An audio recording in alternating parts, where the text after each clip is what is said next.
This podcast contains spoilers, explicit language, and is not meant for anyone younger than 13.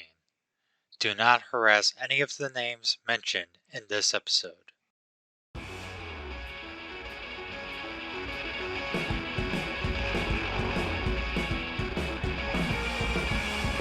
Travel to the virtual reality of you, a place where you can encounter beauties, beasts, and your wildest imagination in John vs. Belle.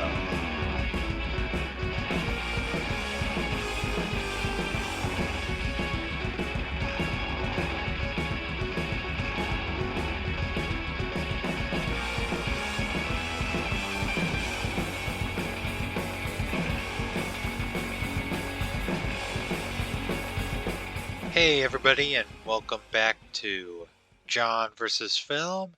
And today we're taking a look at Mamoru Hosoda's latest movie, Belle, or also known as Yuto Sobak. I'm sorry, but let me try it again. Yuto Sobakasu no Hime. I think that's how you pronounce it. I'm sorry. My Japanese is, again, very rusty, very beginner level, so forgive me if I butcher it. But yeah, this movie actually came out in Japan last year, but it managed to make it to several US theaters just recently this month. And also, because it is a recent film, I'm going to double down to make sure that there are spoilers for this movie. This is your last warning. I'm going into spoilers for the movie. But anyway, the movie's about the shy girl Suzu who unfortunately lost her mother as well as her ability to sing, but she's able to overcome her anxiety about singing and all that by creating a virtual avatar uh, in this virtual world known as You, where she becomes a very popular, well-known, you know, internet superstar, but she encounters a dragon avatar that everybody dislikes on the internet. Yeah, that's a good summary of everything. But anyway, as you can probably tell from that brief little synopsis I gave, and with the movie being called Belle, that yes, it's very much, taking inspiration. No, not even inspiration. It is a Beauty and the Beast story. It's very, very clear on that. But like always, oh and yeah, by the way, I should also mention this movie is not only directed by Mamoru Hosoda as part of the Mamoru Hosoda month on my podcast, it is also written by Mamoru Hosoda as well. So this is very much an auteur film we got going on. And so I just want to mention that before I get into what I how I normally do things with the podcast. I start off with what I like and what I dislike. And yeah, I also got to mention that I am recording this about 4 days since I actually, you know, saw the movie. So my memory's a little bit rusty. Funny thing is, I went to see the English dub of the movie because the only theater, like the only show times that were available, or at least I only saw available for when it came out, like on the 14th, was, in a theater that's about an hour away from where I live.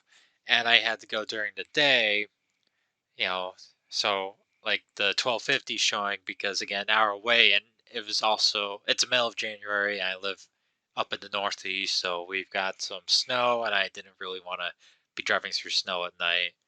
So even if it was snowing, I would have at least had daytime, you know, all that makes a difference while driving through the snow. But anyway, but when I got home, I found out that the movie was showing at a more local theater. So I blame Google for that. Google did not, or I don't know. It was just very last minute. It's like, oh yeah, the movie's going to be playing at local theater. So I could have seen the Japanese version if I wanted to, but again, I drove.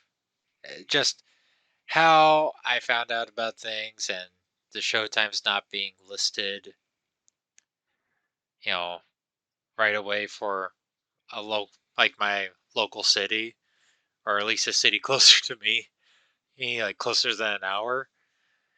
Uh, that's the reason why I saw the English dub. But anyway, with that out of the way, let's go into what I like about this movie. And the first is I gotta give my hat, my heart, my everything, just all the credit to the animation. I think this, like both the 2D and 3D animation, like the visuals overall, I'm just going to categorize this as just the visuals because first we'll break it down. So start off with 2D animation. Of course, this is to be expected though, as Hosoda has a lot of experience directing 2D animated films. So it's to be expected that his, you know, craft, his skill would grow more and more, as well as the technology getting better and better. You would expect the quality to at least see some improvement. And that's what I think we see here in this movie. I think this is one of the best, you know, like 2D animated movies that he's directed, and he's also always had like a very great eye for like 2D visuals. I guess I want to say, because even when I saw Digimon the movie when I was a little kid, that looked like the best Digimon, you know, animation I've ever seen back when I was a kid, and of course me being in the States and all that, but yeah, so there's no surprise with 2D animation being really great. He's, phenomenal there. But the 3D animation, that was really well executed. See, 3D anime has gone through, it doesn't have the best reputation, we'll say that. But I will say that 3D anime is getting a lot better, as we've seen through example like Beastars. Beastars is a phenomenal example of 3D animation, just 3D anime at its best. So in recent years, we've gotten that, and I will criticize. I forgot. So the thing is, my next review I recorded way before I actually saw Belle. So I the future, me from the future, is come to my podcast to tell you that I brought up a criticism about the next movie I'm talking about when there was some 3D animation used, and I didn't think it was a bit distracting. But anyway, go away, future me. We'll see you next week. Okay, but in all serious though, you know, here though the 3D is very well executed, and it's also very like well used. So, like I mentioned before, there's this like virtual world, you know, the internet, but it's called you. And whatever happens in you, that's 3D. But what happens in the real world, that's 2D. I think that's a good way of, making visually distinct, you know, shoot, I lost my train of thought, but I guess like already they're just visually distinct between the two worlds, and also allows Hosoda to not use a white void background for the internet world like he did in Summer Wars. And yeah, people are going to be comparing this movie to Summer Wars as it does feel somewhat of a successor to Summer Wars and spiritually, with avatars, the internet, with this fantastical internet place and whales. Can't forget about the whales. Hosoda loves whales in his virtual realities. But yeah, and you could tell that they really used 3D effectively in the World of View as well, with the camera and all that. And even the camera work in the 2D, animation is very well done. I will give credit to the lighting, and as part of the visuals, I should say, the lighting and cinematography of this movie is really great. It is a very much a visual treat. There's a scene and near the end again. By the way, I'm going into a major spoiler, so very, very last warning. Back out now. If you want my recommendation, if you should go see it or not, go see it. All right, now bye, bye. You who hasn't seen it and somehow is listening to this unknown podcast.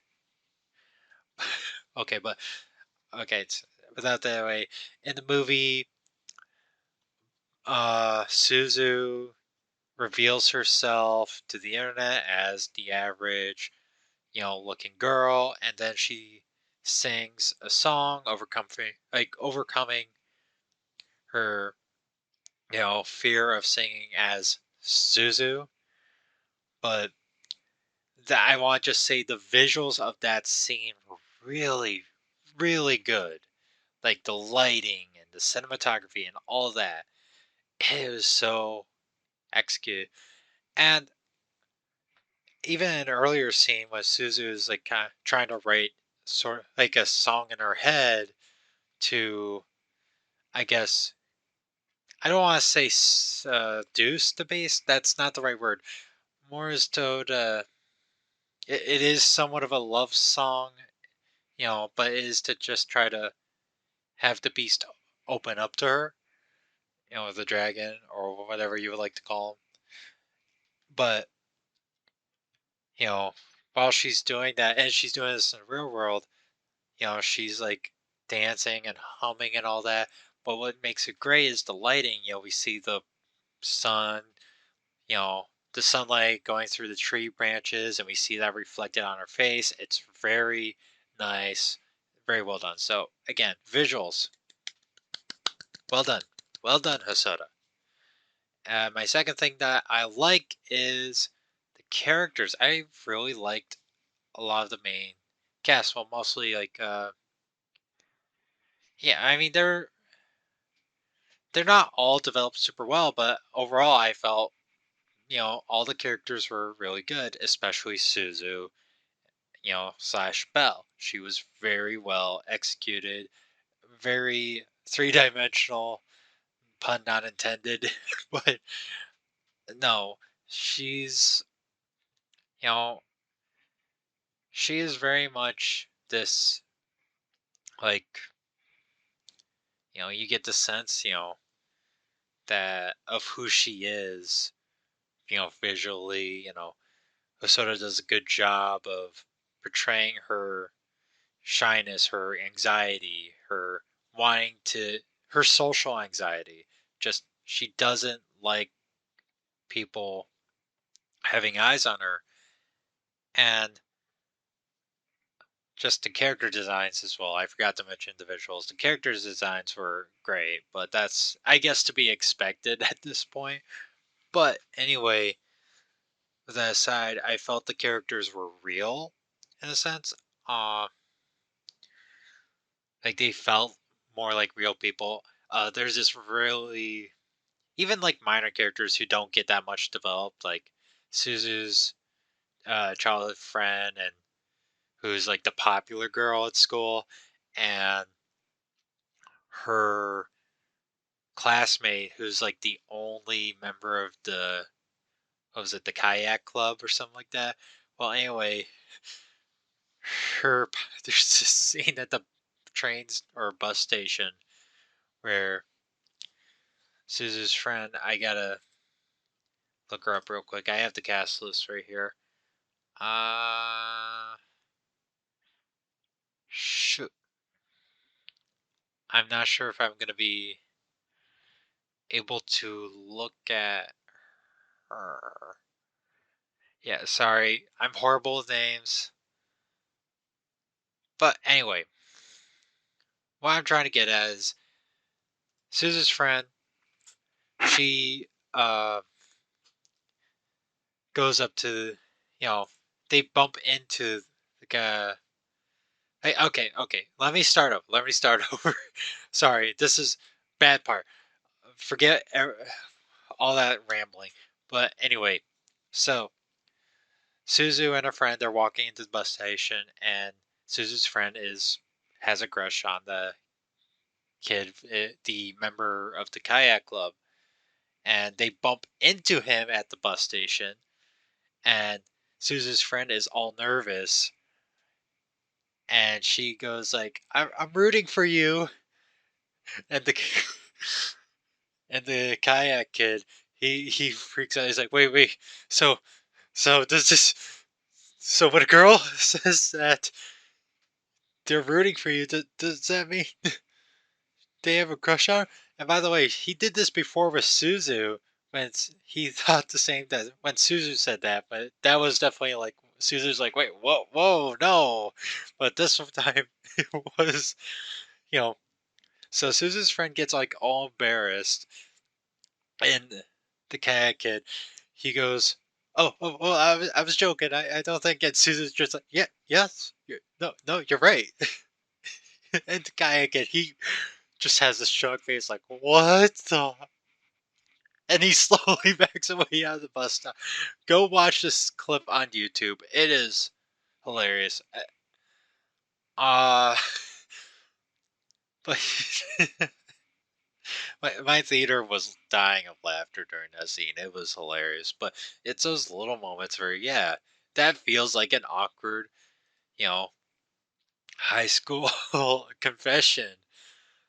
Uh, but anyway, going to the characters, what I really like is, I guess, in other movies, so how it sets up is that the Beauty and the Beast part of the story, it takes place in the world of you. So you got your Gaston, you got your Beast, you got the castle, and all. You got Belle, of course. You got all these. So they could have, like, other movies could have easily just had the Beast be, you know, Suzu's, real high school crush.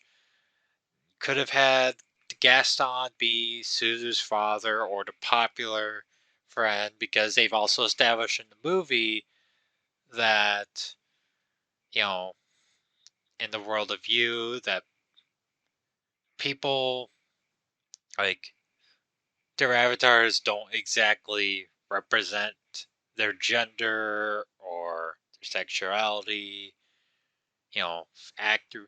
It's more of like a reflection of inner self and how they want to be portrayed, innerly. So with Suzu, she is, you know, her, avatar is very beautiful, and all that. That's like her real inner self. But, and there's just like this reflection of the world of you gets a little convoluted. But anyway, but my point is, though, any other movie, they would have easily just gone and say all these characters are interconnected in this vast internet world. That to me would have been unrealistic, and I'm so glad that didn't happen. The Beast turns out to be a kid named Kai. I'm pretty sure. Yeah, Kai. And, who is suffering from domestic abuse from his father in Tokyo. And he is also trying to protect his little brother from, his abusive father. And so it was great to see that, you know, these avatar, like, the internet people don't exactly represent, they're not just this niche group and this, that are just in Suzu's, circles, you know, which again, on one hand would have created a more personal story, but at the same time, it would feel too unrealistic, especially knowing the internet. So, and the Gaston is, we don't know who he really is outside of you. Oh, by the way, his name is Justine. That's kind of a weird name, but anyway, I've just, by the way, as an Ultra Man, Tokusatsu nerd, I love how the, Justine and his group of people look like Tokusatsu heroes. Very anime-esque, but still very Tokusatsu-esque as well. But yeah, and I also love Suzu's development throughout the movie, just overcoming her anxiety, her fear, and trying to understand why her mother died, finally moving on with her life and embracing herself, not afraid to face people in the real life, not, she's no longer afraid.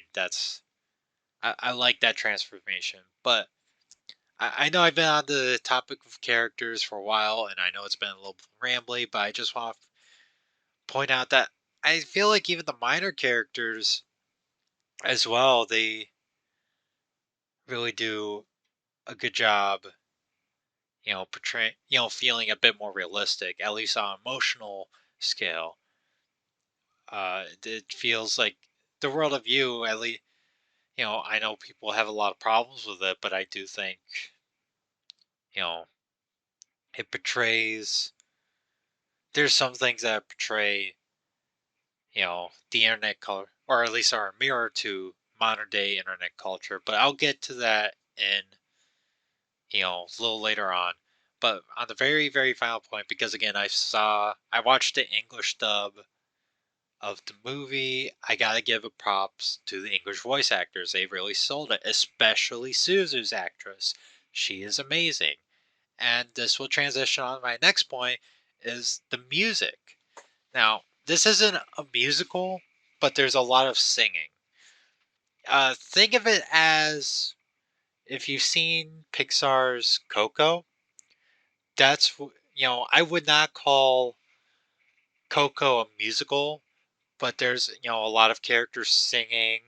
There's a lot of, musical moments, but the difference is characters just like they don't just break, into song out of nowhere and all that.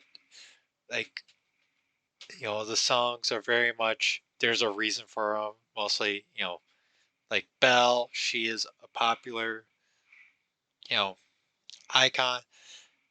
So she has concerts, she's singing for them, people hear the singing.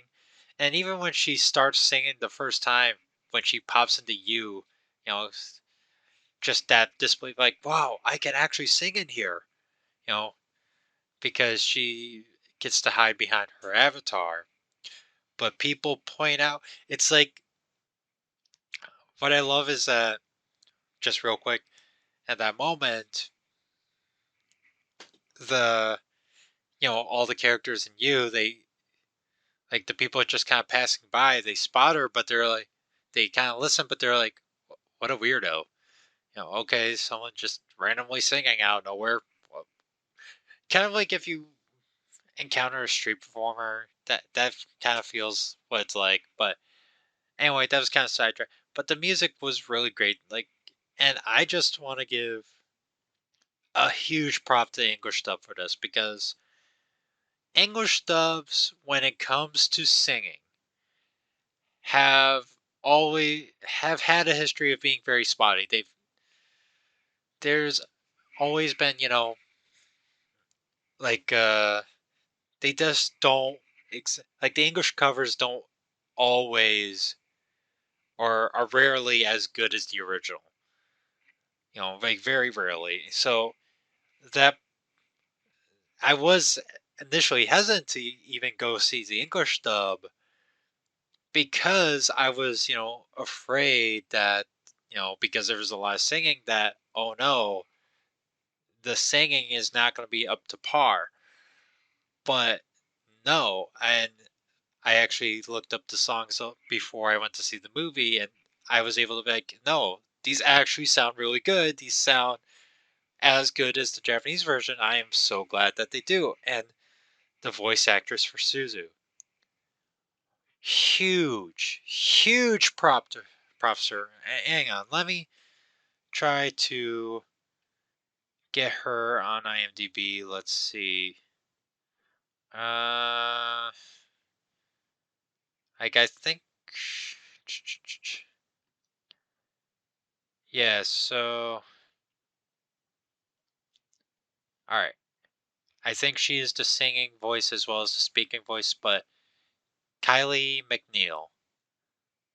No, she does a phenomenal job. Her singing is incredible. How they are able to keep it, though, the quality of the Japanese, rendition. It's very well done. So huge props to Kylie. Phenomenal job. This is definitely one of the best English covers of Japanese, music and anime that I've seen. I know that's a very specific niche, but hey, hey, it's okay. Uh my next point is I did like the overall story. I'm just gonna lightly tap through this because I kind of talked about a lot of this in the characters, but uh it does use, like I mentioned before, it uses Beauty and the Beast and as like sort of a backbone or like a leaping point. It's not 100% faithful to Beauty and the Beast because the thing is, the Beauty and the Beast part that only is happening in the 3D environment, but it does sort of like influence the 2D world as well, or the real world. So I like that aspect as well.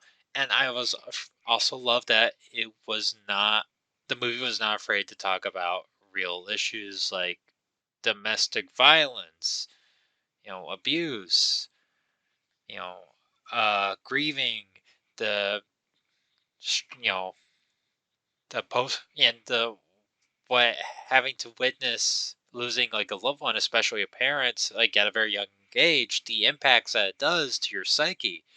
Having really, because the thing is in the movie, there's this like montage at the beginning showing Suzu's relationship with her mother, and her mother was the reason Suzu got into making music, singing, and all that.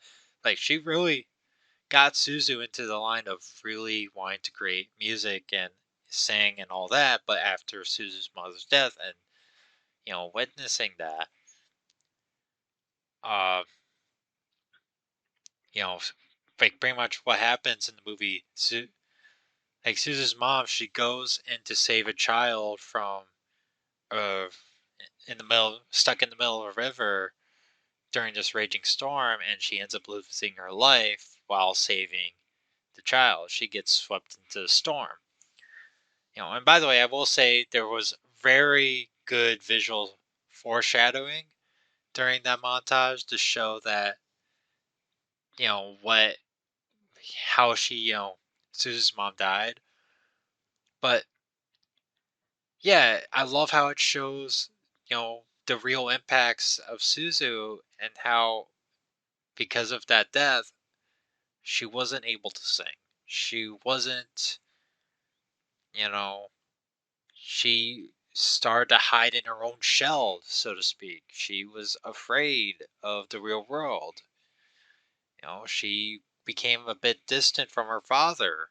There's no abuse between her and her father, and for other, like her father tries to, talk, but she distanced herself from her peers and her family. And yeah, there's a point in the movie where when she tries to sing as Suzu, she ends up throwing up. You know, like I think it's very powerful, and I'm glad that the movie doesn't shies away like the you know trauma. that something like that actually has on a character, on a person, or how it can have a person at a very young age. You know?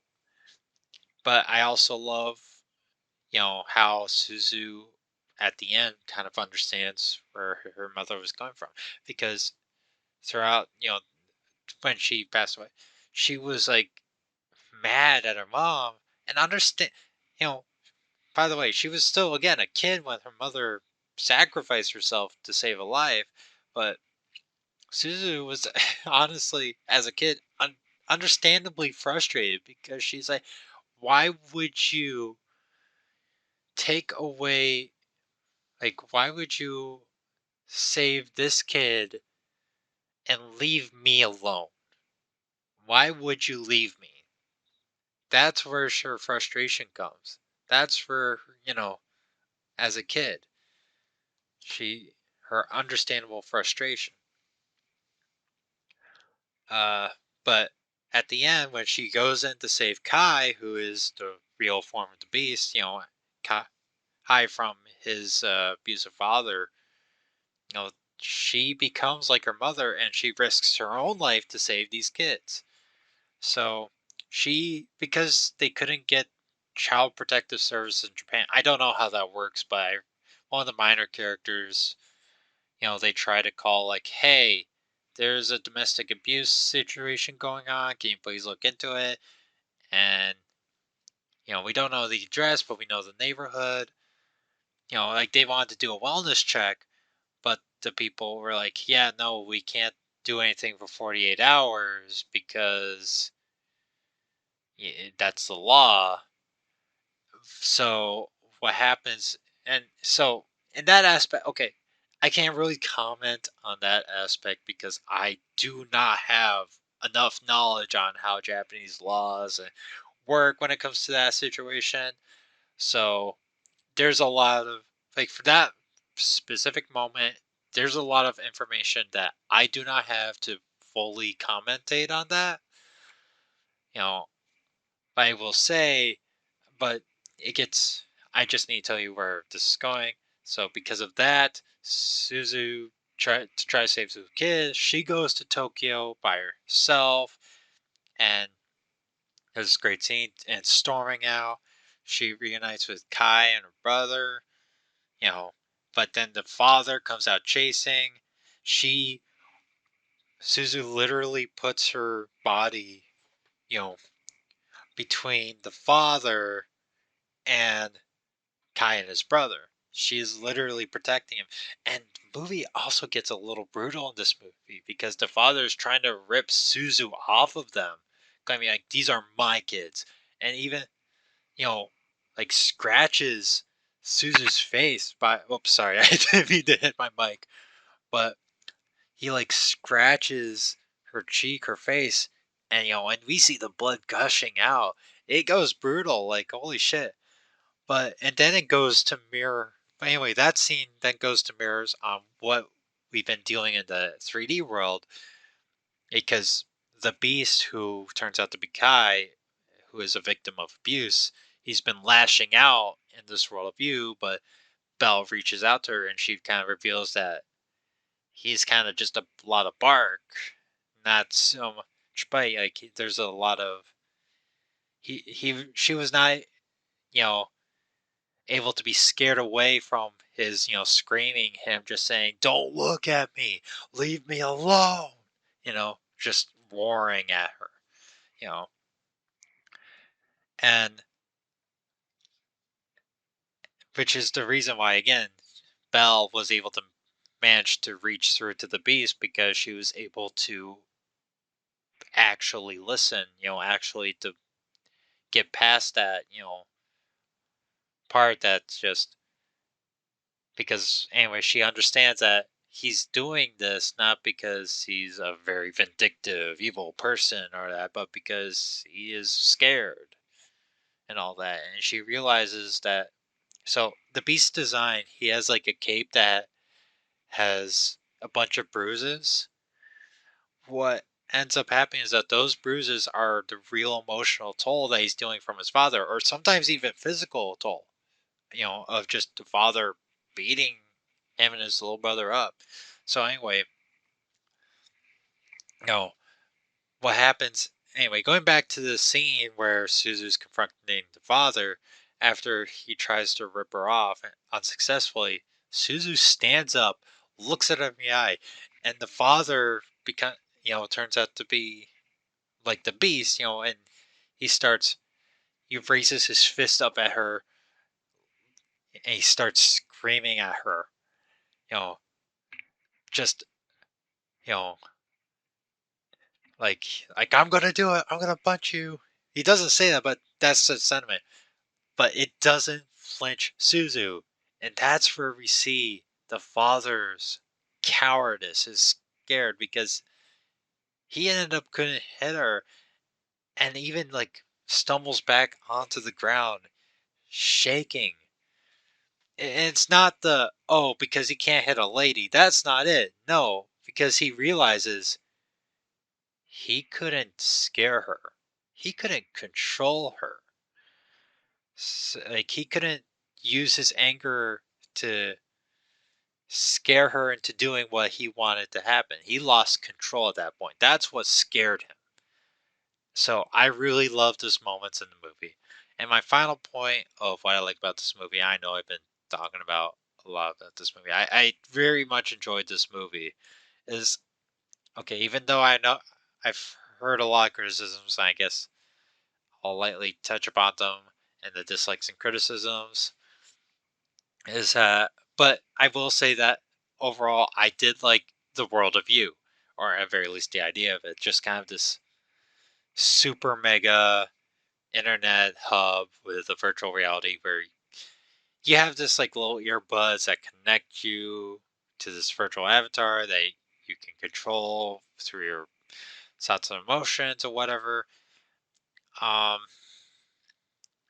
anyway, there's a lot of suspension to disbelief. I will have to say tell the movie that a lot of you gotta give a lot of suspension of disbelief of like, oh, how can you control your avatar while actually control your actions in the movie? How could you like?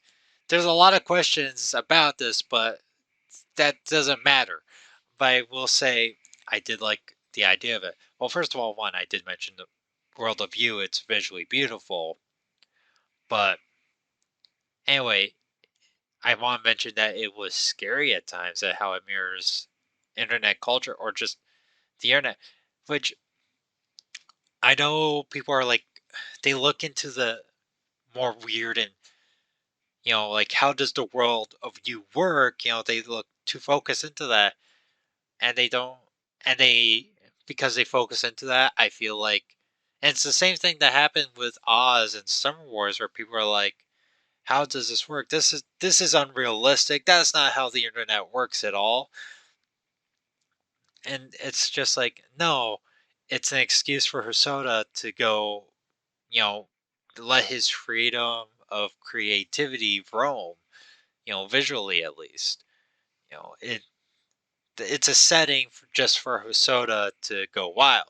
But I will say that Hosoda is one that has always been very interested in the internet, and I guess the culture around it. I think he is a person that is like aware of the how the internet works. Like, yeah, not technically, but emotionally, I will say that he's very insightful to that. Or at least he's always been interested in it. Because again, in Summer Wars, I mentioned in my earlier review, how I felt, yeah, I think some of the parts of some, Oz, not the technical side, but the fact that it kind of mirrors how these big companies and how they just kind of control, a lot of, our daily lives and how they would love to, like, what Google does with Google Maps, Google, search bar, YouTube, and all that. You know, here though, I feel that he is aware of. I can't exactly speak for how Japanese social media works. I can only speak from my experience here on the West, how it works here, or at least how I've witnessed it.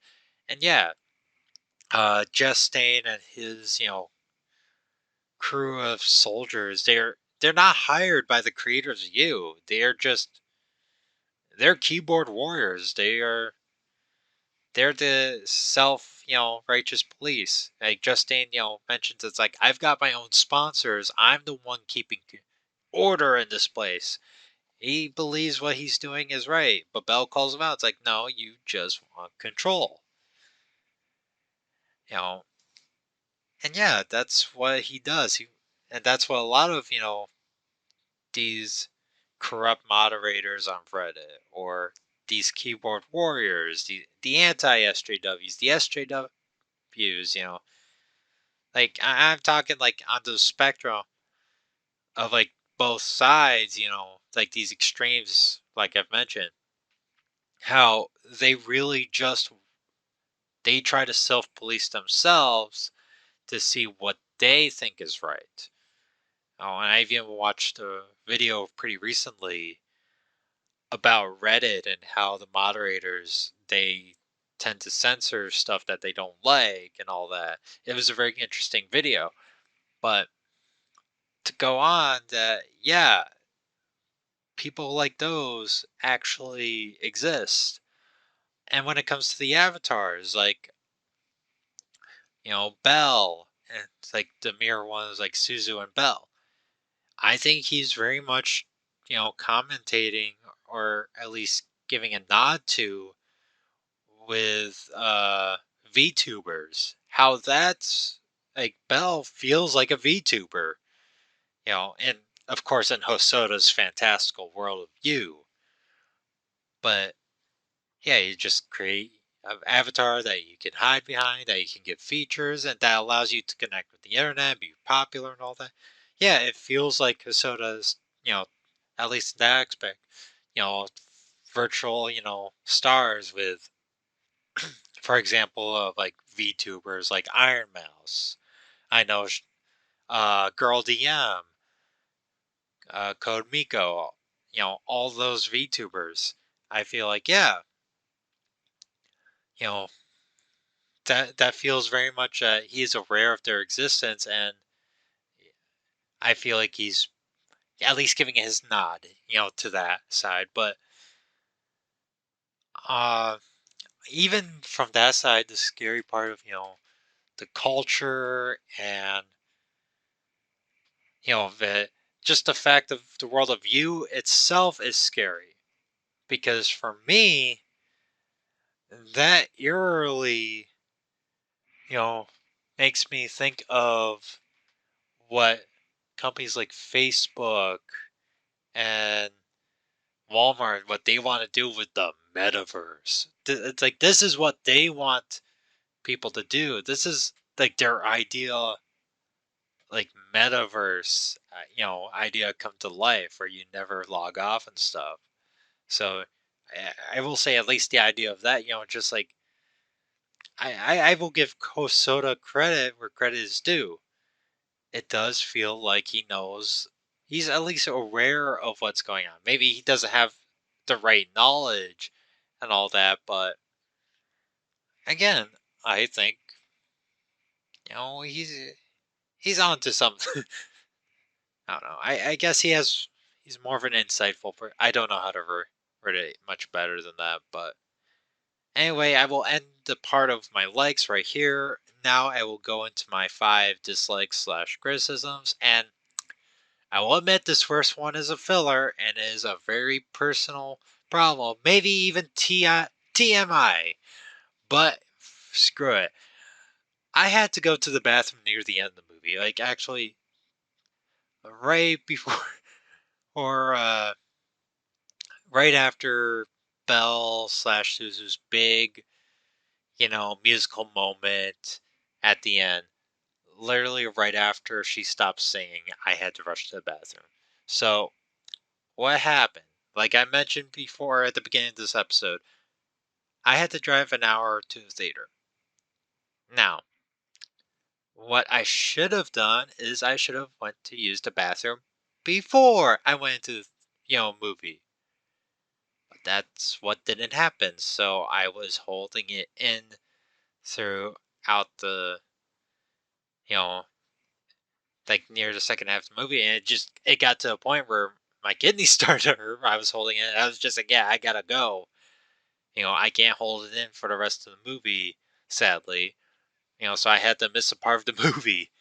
And then what also sucked about that is because I couldn't fully get into the emotions about it. And again, I know this is a personal thing, but because of that, I couldn't fully emotionally invest myself into like that beautiful moment of, musical moment. You know, uh, by the way, from real quick, about the mirror of internet culture. I know people said like, "Oh, the mob mentality." I've heard at least a tweet or two mention, the mob mentality. That doesn't. That's not realistic, but it's like it is. It is very much realistic. As someone who ha- knows of Twitter's existence and uses it and sees all the hashtags, yeah, mob mentality is very much a real thing in the internet. But anyway, how that influenced to this dislike slash story I'm telling is that, and during this moment, everyone that's like a fan of Belle, who's around in this area, they like all get invested. They start singing along with Belle, or not like by lyrics, but just the melody of it. They try and encourage her to keep on singing. It's very beautiful, but I could not fully invest it because I was only focused on, I need to go to the bathroom, please hurry up and stop singing so I can use the bathroom. Ah, it sucks that I had to miss Kai, seeing like, holy shit, Belle is this random girl who accidentally revealed who I was. Yeah, there's this whole thing in the movie where everyone's wondering who the heck is the Beast and all that.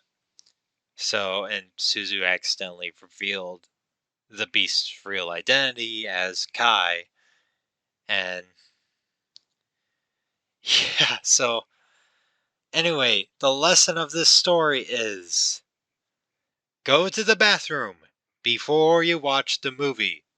Don't be like me. Don't be an idiot. But anyway, I got 4 points that I gotta talk about. Uh, so now into the real dislikes slash criticisms. Get away from the filler one. The first one is people have mentioned it. There's just some structural issues with the plot, which there are people who like really get they couldn't get past it, and negatively negatively impacted their viewing experience, which is a shame because I think the pros of this movie outweigh all the cons. But yeah, I do feel like some structural issues with the story and the writing, just how things are kind of placed and edited together sometimes. Like I felt like how we got from Suzu to Belle, that was very. It felt somewhat rushed. I would have loved to delve more into, you know, Suzu becoming, superstar Belle, so to speak. I just felt that happens pretty fast, but not super fast at the same time. It's kind of weird. Like it's a weird structure going on. It's a little shaky foundation. It's kind of hard to describe, but if you watch the movie, you'll you might see what I'm talking about. It felt more so like the problems, like the structural problems, were more happening in the beginning, like the first half of the movie. I like the second half though. That felt at least a bit more focused, more structurally sound. But yeah, definitely the beginning. It was just like it was weird. Like I think I like this, but it felt like there was something off. My next point is Justine, the Gaston. He kind of felt a bit underdeveloped as like a villain. Uh, yeah, there wasn't too much to him other than he's just a guy on the internet who has a lot of money backing him up for what he's doing, and he wants to control everybody. There's not much to him. And to be fair, I guess there wasn't much to Gaston and Disney's Beauty and the Beast, but at the same time, if he felt, I don't know, just I felt there was like after Belle, like right before, no, like yeah, right after Belle's big musical moment, that gets to Beast to realize, oh shit, she is trying to help me. You know, he kind of just disappears and from the movie. There's it's just yeah, like him and his keyboard warriors. I forgot the just what they call themselves in the movies, but in the movie, but yeah, he just felt like an undeveloped villain who's there to kind of just be the guy who can reveal your true self to the internet or to the world of you. My next point is again with the writing.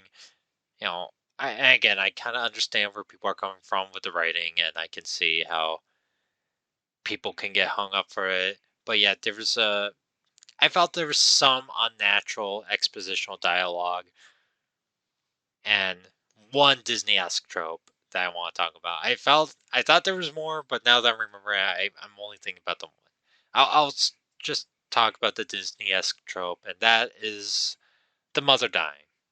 That felt very like that feels a bit Disney. That feels a little. Oh, of course the mother's dead. Gee whiz. Never seen that before in a Beauty and the Beast movie. But yeah, so there was that. It's at least here, at least it has some actual impact. But yeah, it just kind of was like, oh, mama's dead. Yay. But anyway, the unnatural expositional dialogue, it was definitely towards the beginning of the movie. The one scene specifically that I kind of just had a problem with. Belle was wondering, like, hey, who's the beast and her friend?